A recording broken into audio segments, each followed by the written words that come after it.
মানুষের জন্ম লিখেছেন ম্যাক্সিম গোর্কি। 1892 সালের ঘটনা। দুর্ভিক্ষের বৎসর। জায়গাটা হলো সুহুম আর ওচেমচিরির মাঝামাঝি, কোদর নদীর ধারে। সমুদ্রের এত কাছে যে পাহাড়ি ঝর্ণার স্বচ্ছ জলের আনন্দ উচ্ছল কলধ্বনির ভিতরও সমুদ্রের বজ্রগম্ভীর কল্লোল স্পষ্ট শোনা যায়। শরৎকালের দিন। কোদরের সাদা ফেনাগুলোতে চকচকে নুয়ে পড়া হলদে চেরি লরেলের পাতা দেখে মনে হলো চঞ্চল সরপুঁটির ঝাঁক খেলা করে বেড়াচ্ছে। আমি নদী তীরের একটি টিলার উপরে বসেছিলাম এবং মনে মনে এই কথাই ভাবছিলাম যে গাংচিল ও করমোর্যান্টরাও সেই চেরি পাতাগুলোকে নিশ্চয়ই মাছ মনে করেছে। সেজন্যেই তারা ডান দিকের গাছগুলোর পেছনে, যেখানে সমুদ্রের কল্লোল শোনা যাচ্ছে, সেখানে প্রাণপণে চেঁচামেচি করছে। মাথার ওপর বাদাম গাছের শাখা প্রশাখাগুলোতে সোনালি রং ধরেছে। আমার পায়ের তলায় মানুষের কাটা করতলের মতো রাশিকৃত পাতা ছড়িয়ে আছে।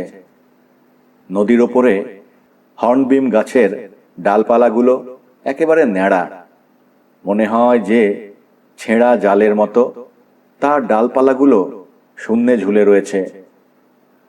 লাল আর হলদে রঙের পাহাড়ি কাঠঠোকরা যেন এই জলের ফাঁদে পড়ে তার কালো ঠোঁটের আঘাতে হর্নবিমের বলকল ভেদ করে অবিশ্রান্ত আঘাত করে চলেছে।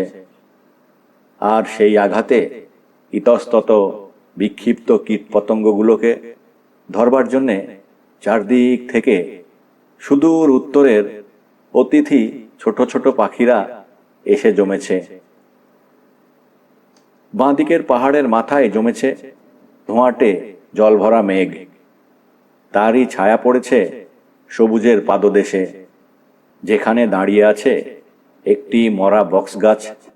বুড়ো বীজ ও লিন্ডেন গাছগুলোর কোটরে আছে সেই মৌচাকের মধু, যার মাদকতা পুরাকালে একদিন শক্তিশালী রোমের পদাতিক বাহিনীকেও জয় করে মহান পম্পিউসের সৈন্যদের পতনের কারণ হয়েছিল প্রায়।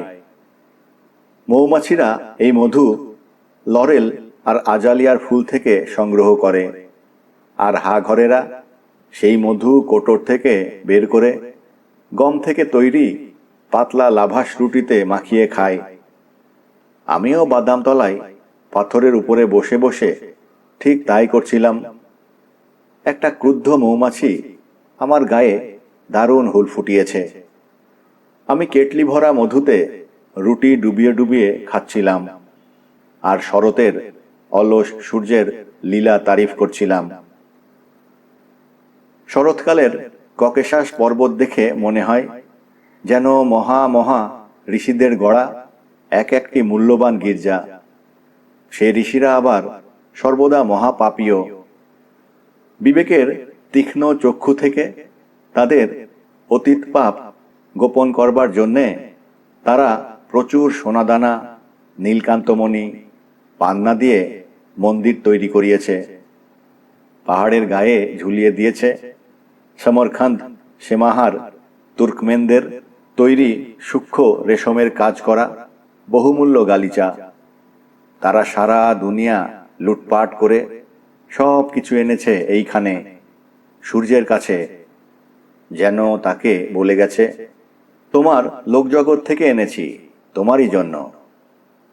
দেখেছি দাড়িওয়ালা পক্ককেশ দৈত্যরা বড় বড় চোখে আনন্দ চঞ্চল শিশুর প্রসন্নতা নিয়ে পাহাড়ের ওপর থেকে নেমে আসছে পৃথিবীর শোভাবর্ধন করবার জন্যে। তারা দুহাতে বিচিত্র বর্ণের হীরা মুক্তা ছড়াচ্ছে, পাহাড়ের মাথায় পরিয়ে দিচ্ছে স্তরে স্তরে রূপোর পুরু আবরণ। ঢালু ঢিপিগুলোকে ঢেকে রেখেছে নানা বৃক্ষের জীবন্ত বসন। তাদের করস্পর্শে ধরিত্রীর এ অঞ্চল এক অলৌকিক সৌন্দর্য ধারণ করেছে। এই পৃথিবীতে মানুষ হয়ে জন্মানো বড় মজার। কত আশ্চর্য জিনিস দেখতে পাওয়া যায়। সৌন্দর্যের শান্ত ভাবাবেশে মনে যে বেদনা জাগে, এ আনন্দ তারই সামিল। এ কথা সত্যি যে জীবনে দুঃখের মুহূর্তও থাকে। উষ্ণ বিদ্বেষে বুকের ভেতরটা জ্বলে যায়। দুঃখ যেন বুকের রক্ত শুষে নেয়, কিন্তু সে দুঃখের দিনও কাটে। আবার ওই সূর্য মানুষের দিকে চেয়ে প্রায় দুঃখে ম্লান হয়ে যায়। মানুষের জন্যে সে এত কঠোর পরিশ্রম করছে, তবু মানুষ কৃতকার্য হতে পারল না। অবশ্য ভালো লোক যে নেই এমন নয়, কিন্তু তাদের আরো সংশোধন করা দরকার। কিংবা হয়তো আরো ভালো হয় যদি তাদের আবার গোড়া থেকে তৈরি করা যায়। আমার বাঁ দিকের ঝোপগুলোর ওপর দেখা গেল কয়েকটি কালো মাথা নড়াচড়া করছে। সমুদ্রের গর্জন আর নদীর কলধ্বনির ভেতর থেকেও মানুষের অস্পষ্ট কণ্ঠস্বর শোনা যায়। এরা সব দুর্ভিক্ষ পীড়িত, সুহুম থেকে পায়ে হেঁটে এসেছে। সেখানকার রাস্তা তৈরির কাজ শেষ হয়েছে, এবার তারা ওচিমচিরিতে চলেছে কাজের চেষ্টায়। আমি ওদের চিনি, ওরা ওরেল প্রদেশ থেকে এসেছে। একসঙ্গেই আমরা কাজ করেছি সুহুমে, এবং কাল একসঙ্গেই কাজ থেকে ছাড়া পেয়েছি। তবে আমি চলে এসেছি ওদের আগে, রাত্রেই, সমুদ্রের ধারে সূর্যোদয় দেখব বলে। 4টি পুরুষ ও একটি আসন্ন প্রসবা কৃষক তরুণী মেয়ে। তার গালের হাড় দুখানা উঁচু, পেটটা উঁচু হয়ে উপরে ঠেলে উঠেছে। ধূসর নীল চোখ দুটি যেন ভয়ে ঠিকরে পড়তে চায়। ঝোপের ওপরে হলদে রুমালে ঢাকা তার চঞ্চল মাথাটি যেন পূর্ণ প্রস্ফুটিত সূর্যমুখী ফুলের মতো বাতাসে দুলছে। খুব বেশি ফল খেয়ে সুহুমে তার স্বামী মারা গেছে। আমি এইসব লোকের সঙ্গেই একই কুলি ধাওড়ায় থাকতাম। অতি প্রাচীনকালের রুশীয় রীতি অনুযায়ী তারা আপন দুর্ভাগ্যের কথা বারবার এত জোর গলায় আলোচনা করত যে তাদের সেসব দুঃখের কাহিনী ভর্স 5 দূরেও শোনা যায়। দুঃখের নিষ্পেষণে চূর্ণ বিচূর্ণ হয়ে তারা নিরুৎসাহ হয়ে পড়েছে। বাতাস যেমন শরৎকালে শুকনো পাতা উড়িয়ে নেয়, তেমনি ওরাও ওদের অনুর্বর ও মলিন দেশ থেকে দুঃখের তাড়নায় এখানে ছিটকে পড়েছে। এখানকার প্রকৃতির প্রাচুর্য ও অপরিচিত রূপ ওদের মনে দাগ লাগিয়ে ওদের দিশেহারা করে দিয়েছে। আর কাজের পীড়াদায়ক অবস্থাটা অন্তরের সবটুকু সাহসী নিঃশেষে হরণ করেছে। নিস্তেজ ম্লান চোখে তারা অসহায়ভাবে মিটমিট করে সব কিছুর দিকে চেয়ে থাকে। করুণ হাসির সঙ্গে পরস্পর নিচু গলায় বলা বলি করে, বাহ, কি খাসা জমি, এতে আপনা থেকেই সব কিছু জন্মায়। হ্যাঁ, তবে পাথরের মতোই শক্ত। আমি বলবই, এ জমি আবাদ করা খুব সহজ নয়। আর সঙ্গে সঙ্গে ওদের মনে পড়ে যায় কবিলি লোঝক, সুখৈগণ, মোকরেনকির কথা। ওইসব জায়গার প্রতি মুঠো মাটির সঙ্গেও ওদের পূর্বপুরুষের ধুলি মিশে আছে। সে দেশের কথা কি কখনো ভুলতে পারে? কত প্রিয় তাদেরই গায়ের ঘামে সেখানকার মাটি সজল হয়েছে। ওদের সঙ্গে আর একটি স্ত্রীলোক ছিল। সে লম্বা, খাড়া, তক্তার মতো পাতলা, চোয়াল ঘোড়ার মতো এবং টেরা, কয়লার মতো কালো চোখ দুটিতে মিশমিশে নির্জীব দৃষ্টি। সন্ধ্যাবেলায় হলদে রুমাল মাথায় স্ত্রীলোকটিকে সঙ্গে নিয়ে সে ধাওড়ার পেছনে যেত এবং পাথরকুচির একটা স্তূপের উপর বসে গালে হাত দিয়ে মাথাটা একপাশে হেলিয়ে উঁচু আর ক্রুদ্ধ গলা ছেড়ে গান গাইত। ওর সঙ্গিনী সাধারণত চুপ করে নিজের পেট পর্যবেক্ষণ করত, কিন্তু কখনো কখনো হঠাৎ সে নিজেও ওর সঙ্গে যোগ দিয়ে যেন কেঁদে ফেলবার উপক্রম করত। পুরুষের মতো ভাঙা নিচু গলায় ধীরভাবে গেয়ে উঠত। এখানে এই দক্ষিণ দেশের শ্বাসরোধী অন্ধকার রাত্রিতে মেয়েদের করুণ স্বরের সঙ্গে সঙ্গে মনে পড়ে উত্তরাঞ্চলের কথা, যেখানে অনুর্বর মাঠ বরফে ঢাকা, শাঁ শাঁ করে তুষারের ঝড় বয়ে যায়, দূরে শোনা যায় নেকড়ে বাঘের ডাক। তারপর ওই টেরা মেয়েটি হঠাৎ জ্বরে পড়ল। ক্যাম্বিসের খাটিয়ায় শুইয়ে তাকে শহরে নিয়ে গেল।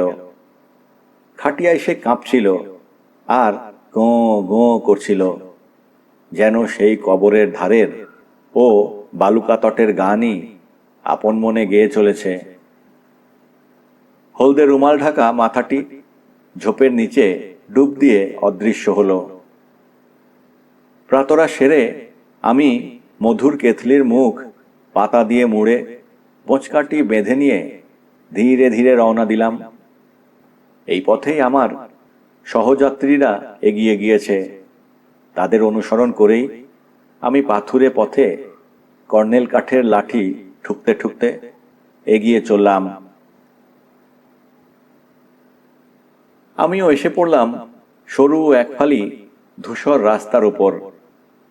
ডান দিকে গভীর নীল সমুদ্র ঢেউ খেলে যাচ্ছে, যেন একসঙ্গে হাজার হাজার অদৃশ্য ছুতোর নেদা চালাচ্ছে, আর রাশি রাশি শুভ্র ছিলকে বাতাসে গড়াতে গড়াতে সশব্দে লুটিয়ে পড়ছে তীরে।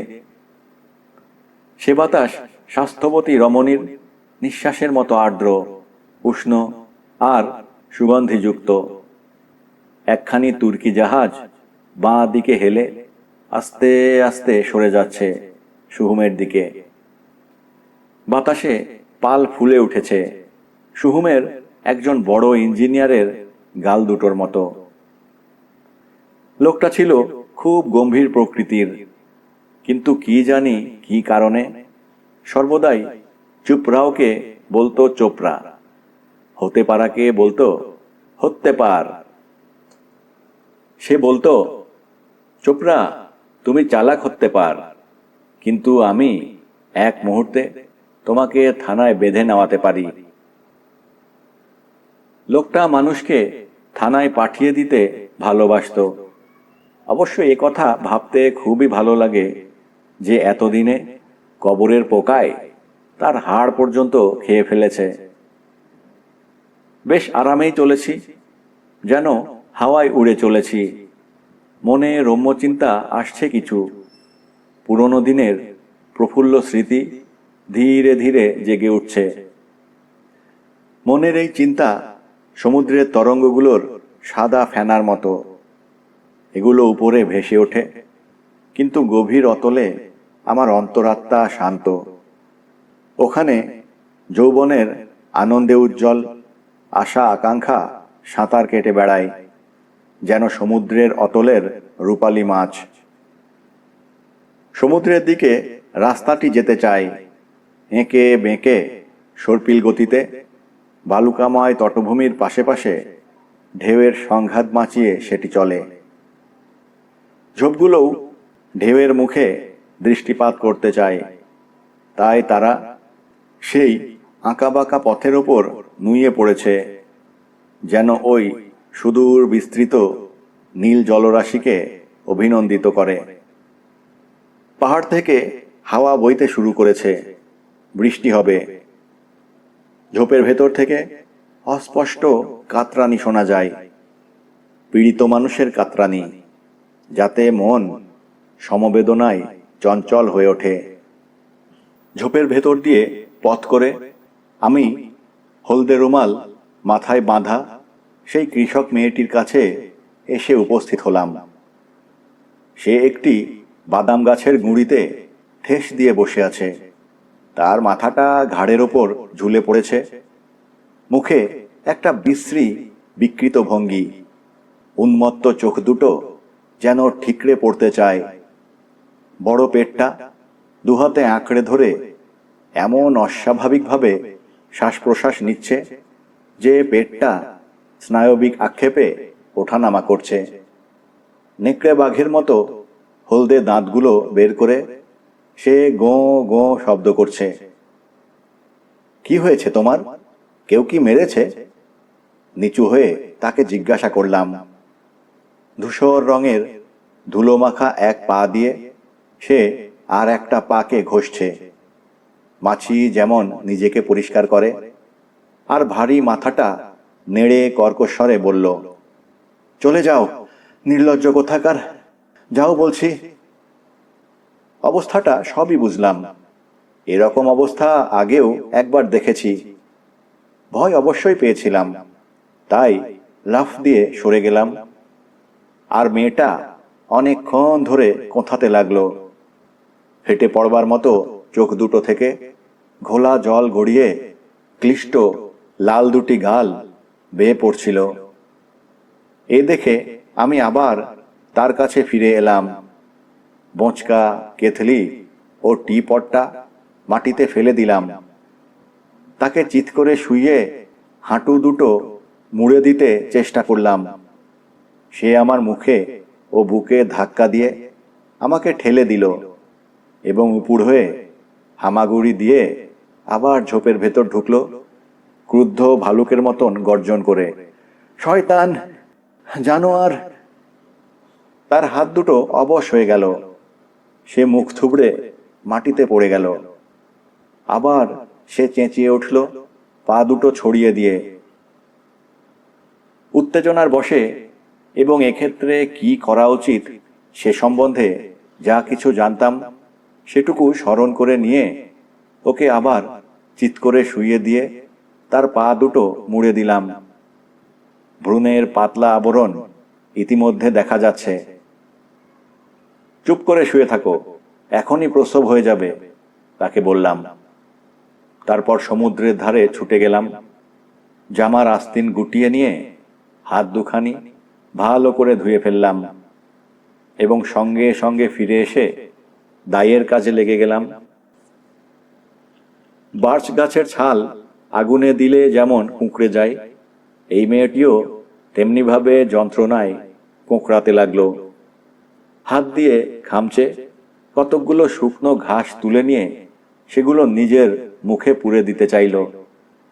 দুর্দান্ত রক্তাভ চোখে, অমানসিক বিকৃত মুখে সে মাটি ছড়াতে লাগলো। ইতিমধ্যে শিশুর মাথাটি দৃষ্টিগোচর হয়েছে। তার পা দুখানা ধরে রাখলাম যেন কুঁকড়ে না যায়।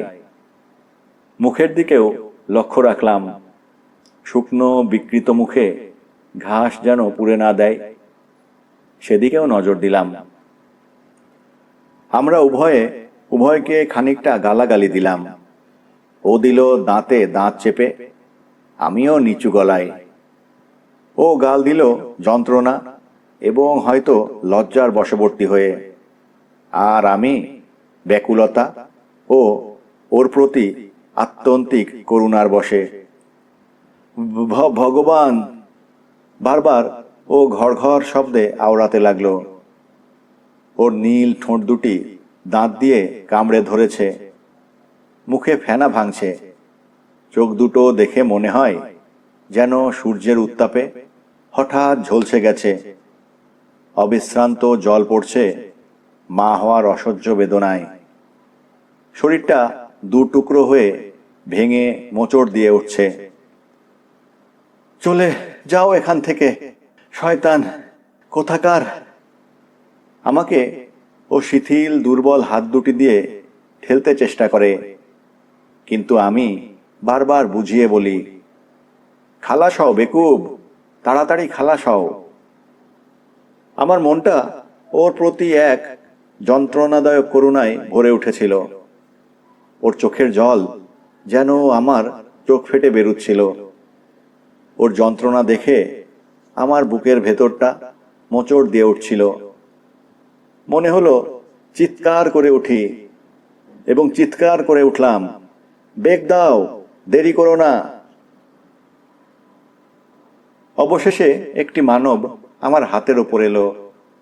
আমি সজল চোখে দেখলাম তার সারা দেহ লাল। সে পৃথিবীর ওপর অসন্তোষ নিয়েই এসেছে। হাত পা ছুড়ছে, ক্রুদ্ধ দেখাচ্ছে এবং ভারী গলায় ট্যাঁ ট্যাঁ করছে।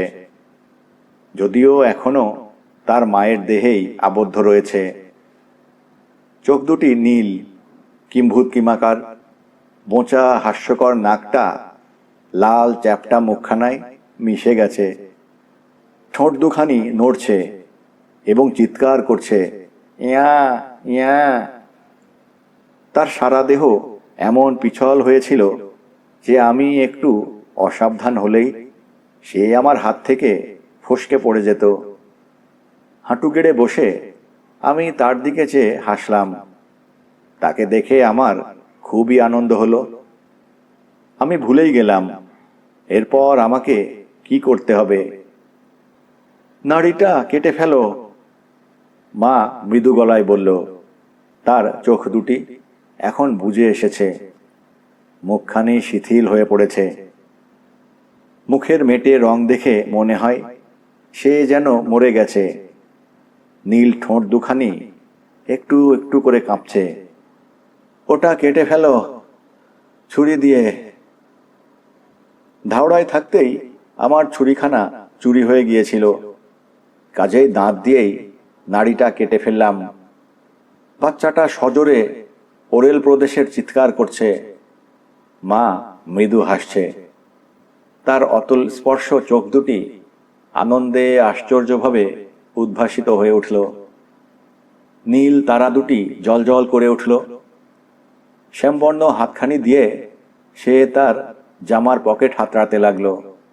তারপর দাঁতের আঘাতে রক্তাক্ত ঠোঁট দুখানি নেড়ে কোনো মতে উচ্চারণ করল, আমার শক্তি নেই, এক টুকরো ফিতে পকেটে আছে, নাইটা বাঁধো। ফিতাটা বের করে তাই দিয়ে ছেলেটার নাই বেঁধে দিলাম। মায়ের মুখের হাসি আরো উজ্জ্বল হয়ে উঠল। সে হাসি এত আন্তরিক ও দীপ্ত যে আমার প্রায় চোখ ধাঁধিয়ে দিল। এবার নিজেকে ঠিক করে নাও, আমি বললাম। আমি এখন একে ধুইয়ে নিয়ে আসি। দেখো, ও অস্বস্তির সঙ্গে অস্পষ্ট কণ্ঠে বলল, খুব আস্তে আস্তে যেও। এ লাল মানুষ ছানাটা কিন্তু সাবধানী ব্যবহার চায় না, মোটে চায় না। সে হাত মুঠো করে এমনই করে চেঁচাচ্ছে যেন আমাকে আহ্বান করছে দ্বন্দ্বযুদ্ধে, ইয়া ইয়া। হ্যাঁ, তুমি তুমি জোরের সঙ্গে নিজেকে প্রতিষ্ঠিত করো ভাই, নইলে তোমার প্রতিবেশীরা ঠিক তোমার ঘাড় ভেঙে ফেলবে। আমি তাকে পরামর্শ দিলাম। সমুদ্রের যে ফেনিল উল্লসিত ঢেউটা এসে আমাদের গায়ে উচ্ছলভাবে আছড়ে পড়ল, তার জল সর্বপ্রথম গায়ে লাগতেই সে দারুণ গম্ভীর ও উচ্চস্বরে চিৎকার করতে লাগল। তারপর আমি যখন তার বুক ও পিঠে চপেটাঘাত দিলাম, সে চোখ বুজে হাত পা ছুঁড়ে প্রাণপণ কোঁকিয়ে ট্যাঁ ট্যাঁ করে উঠল। আর ঢেউয়ের পর ঢেউ এসে তার শরীর ধুইয়ে দিতে লাগলো। চেঁচামেচি করো, ওরেলের বাসিন্দা, যত পারো গলা ফাটিয়ে চিৎকার করো। আমি যখন তাকে তার মায়ের কাছে ফিরিয়ে নিয়ে গেলাম, তখন মা চোখ দুটি বন্ধ করে দাঁতে ঠোঁট চেপে পড়েছিল। তখন তার ফুল পড়ার ব্যথা হচ্ছিল। তা সত্ত্বেও কাতরানির ভিতর দিয়ে তার অস্পষ্ট কথা আমি শুনতে পেলাম, দাও, আমার কাছে দাও। থাক না, না না, আমার কাছে দাও। কম্পিত হাত দুটো দিয়ে সে ব্লাউজের বোতামগুলো খুলে ফেলল।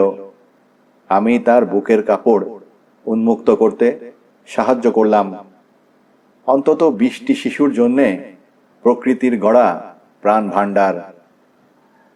তারপর রোরুদ্যমান ওরেল বাসিটিকে আমি তার উষ্ণ দেহের ওপর শুইয়ে দিলাম। অবস্থাটা সে মুহূর্তেই বুঝে নিল। সঙ্গে সঙ্গেই তার কান্না গেল থেমে। হে ঈশ্বর জননী, ভার্জিন মেরি, দীর্ঘ নিঃশ্বাস নিয়ে বারবার বলতে লাগলো মা। আর আলুলায়িত কেশের মাথাটা এপাশ ওপাশ করতে লাগলো। তারপর হঠাৎ মৃদু আর্তনাদ করে নীরব হয়ে গেল সে। আবার সে তার অবর্ণনীয় সুন্দর চোখ মেলে চাইল সেই মায়ের পবিত্র চোখ দুটি, যিনি সবেমাত্র একটি শিশুকে জন্ম দিয়েছেন। নীল চোখ দুটি দিয়ে নীল আকাশের দিকে চেয়ে রইল। আনন্দ ভরা কৃতজ্ঞতার হাসির প্রভা ফুটে গলে পড়ল সে চোখে। অবসন্ন হাতে ধীরে ধীরে নিজের এবং শিশুর দেহে ক্রুশচিহ্ন এঁকে দিল। তোমারই জয় হোক হে চির পবিত্রা ঈশ্বর জননী। আবার বলল, ওহ জয়। তার চোখের আলো আবার মিলিয়ে গেল। বেদনা ক্লিষ্ট মুখখানি আবার দেখা গেল। অনেকক্ষণ চুপ করে রইল সে। সামান্য নিঃশ্বাস পড়ছিল শুধু। কিন্তু হঠাৎ সে দৃঢ় ও প্রকৃতিস্থ কণ্ঠে বলে উঠল, আমার থলেটা খোলো তো বাছা। আমি থলেটা খুলে ফেললাম। সে মনোযোগের সঙ্গে আমার দিকে তাকিয়ে তীক্ষ্ণভাবে মুচকে হাসল। আমার মনে হলো যেন তার বসে যাওয়া গালে ও ঘামে ভেজা কপালে সামান্য রক্তিমাভা দেখতে পেলাম। এখান থেকে একটু সরে যাও, সে বলল। দেখো যেন বেশি নড়াচড়া করো না। ঠিক আছে, ঠিক আছে, তুমি যাও তো এখন। আমি কাছেই ঝোপের ভেতর গিয়ে ঢুকলাম। ভারী ক্লান্ত লাগতে লাগলো। মনে হলো বুকের মধ্যে যেন কোনো সুন্দর পাখি মিষ্টি গলায় গান গাইছে। তার সঙ্গে মিশেছে সমুদ্রের অবিরাম কল্লোল। মনে হলো এ গান সারা বছর ধরে শুনলেও আমার ক্লান্তি আসবে না। অদূরে কোথাও একটা ঝর্ণা কুলুকুলু কুলুকুলু ধ্বনি করে চলেছে, যেন কোনো তরুণী প্রণয়ের কথা বলছে বন্ধুর কাছে। এমন সময় ঝোপের ওপর দিয়ে একটা মাথা উঁচু হতে দেখা গেল। হলদে রঙের একখানি রুমাল তাতে পরিপাটি করে বাঁধা। কি ব্যাপার? আমি বিস্ময়ে চেঁচিয়ে উঠলাম। এত তাড়াতাড়ি তোমার চলাফেরা করা উচিত হয়েছে কি বলো? একটা গাছের ডাল ধরে বসে রইল মেয়েটি। দেখে মনে হলো যেন দেহের সমস্ত শক্তি নিঃশেষ হয়ে গেছে। ছায়ের মতো ফ্যাকাশে মুখে এতটুকু রঙের লেশ মাত্র নেই। শুধু চোখ দুটি প্রকাণ্ড নীল হ্রদের মতো দেখাচ্ছে। কমনীয় হাসি হেসে সে বলে উঠল, দেখো কেমন ঘুমোচ্ছে। হ্যাঁ, ভালোই ঘুমোচ্ছিলই বটে, কিন্তু যতদূর মনে হলো অন্য যে কোনো ঘুমন্ত শিশু থেকে পার্থক্য কিছুই নেই। পার্থক্য যা আছে তা পরিবেশে। শরতের উজ্জ্বল পাতার স্তূপের উপর একটা ঝোপের নিচে শুয়ে আছে শিশুটি। ওরেল প্রদেশে ও ঝোপ মেলে না। তোমার এখন একটু শুয়ে পড়া উচিত মা, আমি বললাম। না, শিথিলভাবে মাথা নেড়ে সে জবাব দিল, আমাকে এক্ষুনি সব গুছিয়ে নিয়ে সেখানে রওনা হতে হবে। কি যেন সে জায়গাটার নাম? ওচেমচিরি? হ্যাঁ, ঠিক তাই। আমার সঙ্গীরা তো এতক্ষণে নিশ্চয়ই অনেক দূর এগিয়ে গেছে। কিন্তু তুমি কি হাঁটতে পারবে? কেন? ভার্জিন মেরি কি আমাকে সাহায্য করবেন না? বেশ, ও যখন ভার্জিন মেরির সঙ্গেই চলেছে, তখন আমার আর কি বলবার থাকতে পারে? ঝোপের নিচে সেই ছোট্ট কুঞ্চিত বিরক্তিভরা মুখখানির দিকে ও একবার তাকালো। ওর চোখ দুটি থেকে নিবিড় স্নেহের রশ্মি বিকিরিত হচ্ছিল। ঠোঁট দুটি একবার চেটে নিয়ে হাত দুখানি আস্তে আস্তে নিজের বুকে বুলিয়ে নিল। আমি খানিকটা আগুন জ্বালিয়ে কেতলিটা বসাবার জন্যে কয়েকখানি পাথর সাজিয়ে দিলাম সেখানে। 1 মিনিটের মধ্যেই তোমাকে খানিকটা চা করে দিচ্ছি মা, আমি বললাম। ওহ, খাসা হবে, বুকটা যেন শুকিয়ে গেছে। ও জবাব করল, তোমার দলের লোকেরা কি তোমাকে ফেলেই পালিয়েছে? না, তা পালাবে কেন? আমি পিছিয়ে পড়েছিলাম। তারা মদের 2-1 পাত্র খেয়েছিল বলে। ভালোই হয়েছে। তারা যদি এখন আশেপাশে থাকতো, কি করতাম জানি না। আমার দিকে এক নজর চেয়ে সে বাহু দিয়ে মুখখানা ঢাকল, তারপর রক্তাক্ত থুতু ফেলে হাসল সলজ্জ হাসি। এ কি তোমার প্রথম? আমি জিজ্ঞাসা করলাম। হ্যাঁ, এই প্রথম। কিন্তু তুমি কে? একটা মানুষ বলেই তো মনে হচ্ছে। হ্যাঁ, মানুষ, তা বুঝতে পারলাম। বিয়ে হয়েছে? বরাতে জোটেনি। মিছে কথা বলছো না? না, মিছে বলবো কেন? চোখ দুটি নামিয়ে কি ভাবতে লাগলো ও। তারপর জিজ্ঞাসা করলো, এসব মেয়েলি ব্যাপার তুমি জানলে কি করে? এবার মিথ্যে কথাই বলতে হলো। আমি এসব পড়েছি। আমি ছাত্র, জানো তো? হ্যাঁ হ্যাঁ, জানি। আমাদের পুরোহিতের যে বড় ছেলে, সেও ছাত্র, পুরোহিত হওয়ার জন্যে পড়ছে। হ্যাঁ, আমিও তারই মতন একজন। যাক, এখন কেটলিটাই জল ভরে দিয়ে আসি। শিশুর শ্বাস প্রশ্বাস পড়ছে কি না তা দেখবার জন্যে মেয়েটি মাথা হেঁট করল। তারপর সমুদ্রের দিকে তাকিয়ে বলল, স্নান করে নেব ভাবছিলাম, কিন্তু জল কেমন তা তো জানি না। কেমন জল? যেমন নোনা তেমনই বিস্বাদ। বেশ, স্নান করে এসোগে। এ জল শরীরের পক্ষে ভালো। সত্যি? আমি সত্যি কথাই বলছি। ঝর্ণার জলের চেয়েও এ জল গরম। এখানকার ঝর্ণার জল তো বরফের মতো ঠান্ডা। তুমিই জানো। একজন আবখাজিয়ান ভেড়ার লোমের টুপি মাথায় দিয়ে টুকটুক করে ঘোড়ায় চড়ে চলে গেল। মাথাটা তার ঝুঁকে পড়েছে বুকের ওপর, ঝিমোচ্ছে। তার ছোট্ট বলিষ্ঠ ঘোড়াটা কান খাড়া করে কালো আর চোখে একবার আমাদের দিকে চাইল।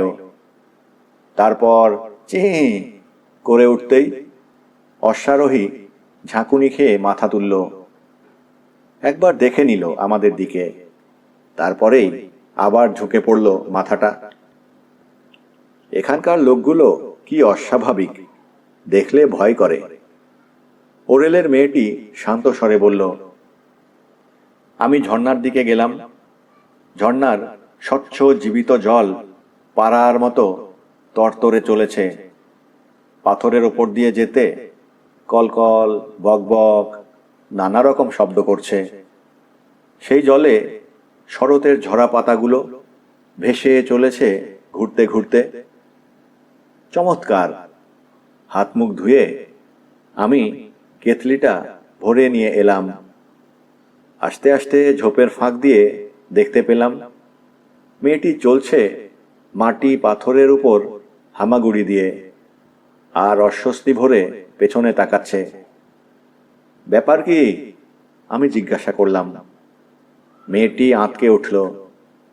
মুখখানা ছায়ের মতো সাদা, কাপড়ের ভেতর কি যেন লুকোবার চেষ্টা করছিল। আমি বুঝলাম সেটা কি?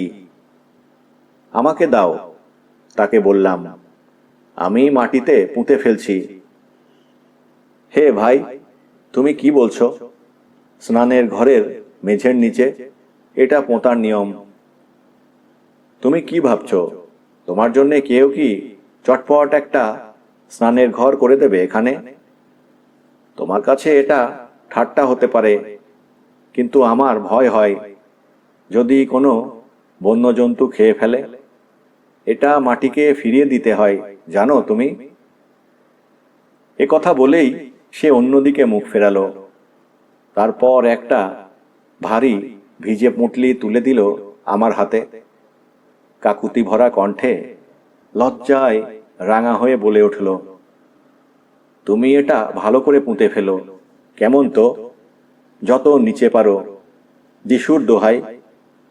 আমার বাছার মুখ চেয়ে কাজটি ভালো করে করো, কেমন? আমি যখন ফিরে এলাম তখন সে সমুদ্রের ধার থেকে ফিরছে। পা দুটো কাঁপছে তার, হাত একটি সামনে বাড়ানো, পরনের ঘাগড়াটা কোমর পর্যন্ত ভিজে। মুখে একটু রং লেগেছে, যেন ভেতরের কোনো জ্যোতিতে উজ্জ্বল হয়ে উঠেছে। ওকে ধরে আগুনের কাছে নিয়ে গেলাম। আপন মনেই বিস্ময়ে ভাবলাম, ওর গায়ে কি জন্তুর মতন জোর। তারপর দুজনে মিলে মধু দিয়ে যখন চা খাচ্ছি, ও আমাকে শান্ত কণ্ঠে জিজ্ঞাসা করল, তুমি কি তোমার বইয়ের পড়া খতম করেছ? হ্যাঁ। কেন, মদ ধরেছিলে কি? হ্যাঁ মা, একেবারে গোল্লায় গেছিলাম। বলছো কি? আমার মনে পড়ছে সুহুমে তোমাকে দেখেছিলাম খাওয়ার ব্যাপার নিয়ে সর্দারের সঙ্গে গালাগালি করতে। সেদিন মনে মনে বলেছিলাম, লোকটা নিশ্চয়ই মাতাল, কোনো কিছুতেই ভয় পায় না। সদ্যজাত ওরেলবাসীটি শান্তভাবে যেখানে ঘুমিয়ে আছে, পুরো ঠোঁট থেকে সুস্বাদু মধুটা চাটতে চাটতে বারবার সেদিকে তার নীল চোখের দৃষ্টি ফেরাতে লাগল। ও বাঁচবে কি করে? আমার মুখের দিকে তাকিয়ে একটা দীর্ঘ নিঃশ্বাস ফেলে ও বলে উঠল, তুমি আমাকে সাহায্য করেছ, তার জন্যে ধন্যবাদ। কিন্তু এতে কি ওর কল্যাণ হবে? জানি না। চা খাওয়া শেষ করে ওর নিজের গায়ে ক্রুশচিহ্ন আঁকল। আমি যতক্ষণ জিনিসপত্রগুলো গুছিয়ে নিচ্ছিলাম, ও এক দৃষ্টে মাটির দিকে তাকিয়ে ঘুমে ঢুলছিল। বোধহয় ডুবেছিল চিন্তায়। তার চোখ দুটো আবার বিবর্ণ হয়ে গেছে। একটু পরেই ও উঠে দাঁড়ালো। তুমি সত্যিই যাচ্ছ? আমি জিজ্ঞাসা করলাম। হ্যাঁ। সামলে চলো কিন্তু মা। কেন, ভার্জিন মেরি? ওকে তুলে আমার কাছে দাও, আমি ওকে নিয়ে যাব। এ নিয়ে দুজনে খানিকটা তর্ক করলাম। শেষ পর্যন্ত ও রাজি হলো। তারপর আমরা রওনা হলাম। চললাম পাশাপাশি, কাঁধে কাঁধ মিলিয়ে। হোঁচট খেয়ে পড়বে না আশা করি, ও বলল। দুষ্টু হাসি হেসে সে আমার কাঁধের ওপর বাহুটা তুলে দিল। রুশ দেশের এই নতুন অজ্ঞাত ভবিতব্য অধিবাসীটি আমার কোলে শুয়ে সশব্দে নাক ডাকাচ্ছে। সাদা ফেনার কলকা পরা সমুদ্রের ঢেউগুলো কলকল করছে, সশব্দে আছড়ে পড়ছে তীরে। ঝোপগুলো কানাকানি করছে। মধ্য গগন পার হয়ে নির্মল সূর্য পশ্চিমে হেলে পড়েছে। আমরা মন্থর গতিতে হেঁটে চলেছি। মাঝে মাঝে থেমে পড়ছে মা। গভীর একটা নিঃশ্বাস নিয়ে ওপর দিকে মাথা তুলে দেখে নিচ্ছে চারপাশ, সাগর, বন, পাহাড়। তারপর তাকাচ্ছে ছেলের মুখের দিকে। চোখ দুটি তার বেদনার অশ্রুতে একেবারে ধুয়ে গেছে। সেখানে ফুটে উঠেছে অপূর্ব স্বচ্ছতা। আবার সেখানে জ্বলছে অফুরন্ত ভালোবাসার নীলাভ শিখা। একবার সে থেমে পড়ল, বলল, হে মঙ্গলময় প্রভু, কি চমৎকার, কি কল্যাণময়! এইভাবে যদি আমি চলতে পারি চিরদিন, পৃথিবীর শেষ প্রান্ত পর্যন্ত, আর আমার এই ক্ষুদ্র শিশু বেড়ে ওঠে মুক্ত পরিবেশের মধ্যে, তার মায়ের বুকের কাছে, আমার স্নেহের দুলাল। সমুদ্র অবিরাম কল্লোলধ্বনি করে চলেছে।